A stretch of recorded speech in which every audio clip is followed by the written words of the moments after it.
కళ్యాణం అనంతరం చీకటి పడిన తర్వాత గ్రామంలో గ్రామస్తులందరూ కలిసి కుల భేద మతం ఏమీ లేకుండా అందరూ కలిసి ఇట్లా ఈ విధంగా భజనలు చేస్తారండి. భజనలు చేసిన అనంతరము దేవుళ్ళను ఊరేగింపు చేస్తారు. ఈ విధంగా ట్రాక్టర్‌లో గాని, ఎడ్ల బండిలో చేస్తారు. ఈ విధంగా కాషాయం జెండలు సీతారాముడు అనుకుంటూ జై శ్రీరామ్, జై హనుమాన్ అనుకుంటూ భజనలు చేసుకుంటూ ఊరేగిస్తారండి. చూసారు కదా! మా ఊర్లో అయితే ఈ విధంగా ట్రాక్టర్‌లో ఊరేగింపు చేయడం జరిగింది.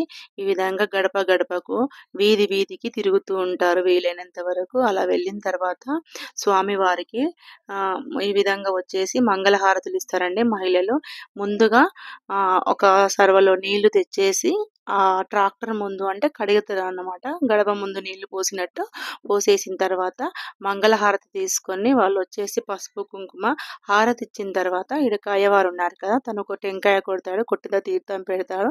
ఈ విధంగా దీవించిన తర్వాత ఇలా ప్రతి గడప గడపకు చూసారు కదా! మహిళలందరూ ఎంత ఉత్సాహంతో చేస్తుంటారో. ముఖ్యంగా పిల్లలైతే చాలా ఆనందంగా అండి జెండాలు పట్టుకొని తిరుగుతూ ఉంటారు. చూసారు కదా! డీజేలనేవి ఉండదండి. ఇది భక్తి సాంగ్ అని కొంచెం సౌండ్ ఎక్కువ కొరకు ఈ విధంగా పెట్టుకోవడం జరిగింది. నేను ఇంకొక వీడియోలో చూపిస్తాను. ఇది మా ఊరిలో ఊరు మధ్యలో అన్నమాట. చాలా సేపు ఇక్కడ ఊరేగింపు చేస్తారు.